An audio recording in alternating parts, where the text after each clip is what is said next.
네, 이 사전 투표율을 통해 유권자들의 관심이 높다는 점을 확인할 수 있었습니다. 이 의미가 뭔지, 또 여야의 남은 선거 전략은 어떻게 되는지 이 정치부 한성원 기자에게 더 물어보겠습니다. 한 기자, 지난 총선에 비해 사전 투표율이 많이 오른 곳이 어디입니까? 예, 이 사전 투표가 끝난 오후 6시 집계 기준으로 이 지난 총선 때보다 투표율이 유독 많이 오른 곳 5곳 뽑아봤습니다. 이 광주와 전남, 경기, 인천, 서울이었습니다. 예. 그러니까 호남과 수도권에서 높았다는 얘기네요. 예, 이 호남은 그동안 이 사전투표율이 높은 곳이긴 합니다. 하지만 민주당은 호남 지역 사전투표율 증가폭이 큰 것을 근거로 이 정권 심판을 바라는 유권자들이 적극적으로 투표에 나선 것이다. 이렇게 해석을 했습니다. 특히 이 보수층보다 야권 지지층이 상대적으로 사전투표를 더 선호해 왔다면서 이 야권 결집 신호다. 이렇게 반기는 분위기입니다. 국민의힘 해석은 다르죠? 예, 이 국민의힘은 특히 이 수도권의 사전투표율 상승에 주목을 하고 있습니다. 이 김준혁 후보의 막말 논란, 또 양문석 후보의 편법 대출 논란 등 이 민주당 수도권 후보들에 대한 반감이 표로 반영됐을 수 있다는 겁니다. 또 상대적으로 사전투표를 꺼려왔던 일부 보수 지지층이 이번에 당의 적극적인 동료로 이 한동훈 위원장이나 당의 적극적인 동료로 사전투표소를 많이 찾은 것을 투표율 상승의 요인으로 꼽았습니다. 네.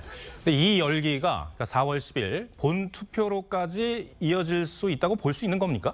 예, 그거는 좀 더 두고 봐야 할 것 같습니다. 이 사전 투표율이 전체적으로 높은 투표율이기 때문인지 아니면은 이 사전 투표가 일반화되면서 표가 분산된 것인지 불확실하기 때문입니다. 대표적인 예가 지난 대선 때입니다. 이 지난 대선 때 사전 투표율은 36.9%로 역대 최고치였는데 이 전체 투표율은 오히려 19대 대선보다 줄었습니다. 오늘 여야 대표들의 유세 발언을 들어보니까 대파를 투표소에 가져갈 수 있느냐 없느냐, 또 초밥은 되냐 안 되냐, 뭐 이런 걸로 공방을 벌이더라고요.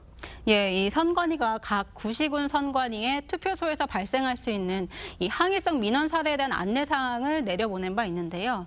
당시 질의 중에 하나가 정부에 항의하는 의미로 대파를 가지고 이 투표소에 가도 되느냐, 이 질의였는데 선관위가 정치 행위는 안 된다 한 것이 발단이 됐습니다. 네, 그러니까 쉽게 얘기해서 이제 대파를 가져갈 수는 있는데 이게 정치 행위일 경우에는 안 된다, 이런 의미가 되는 거네요.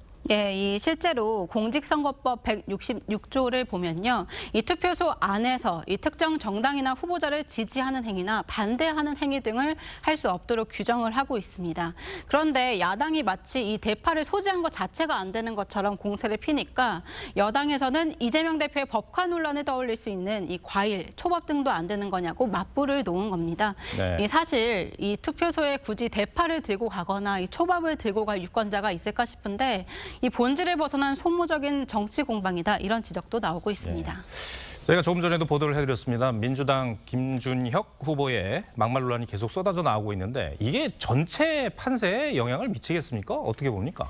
예, 그래서 저희가 이 한 포털 사이트에 이 김준혁 후보에 대한 검색량을 비교해 봤습니다. 이 민주당 지지 성향이 강하다고 평가되는 2030 여성, 특히 30대 여성들의 경우에는 유독 검색량이 꾸준히 증가하고 있습니다. 특히 어제는 최대 검색량을 기록했습니다. 아무래도 이 김 후보 문제 발언이 여성 비하 요소가 다분한 만큼 2030 여성의 관심이 급증한 것으로 보이는데요. 다만 이 검색량 자체만으로 후보에 대한 호불호까지는 알 수 없다는 점에서 실제 여성 유권자들에게 미칠 판세는 섣불리 단정할 수는 없는 분위기입니다. 네, 이제 공식 선거운동 기간이 꼭 3일 남았습니다. 막판 여야 대표들의 유세 집중 지역 어디입니까? 예, 먼저 이재명 대표는 내일 서울을 훑으면서 이 막판 표심 잡기에 나서고 나머지 이틀 동안에도 수도권 격전지를 찾을 예정입니다. 다만 이 총선 하루 전날에 9일에 대장동, 백현동, 성남 FC 재판에 출석을 해야 합니다. 한동훈 위원장은 내일 대전과 충청을 다시 찾고요. 남은 이틀 동안에는 이번 선거의 최대 격전지인 이 수도권에서 마지막 유세를 할 예정입니다. 네, 알겠습니다. 한성훈 기자, 잘 들었습니다.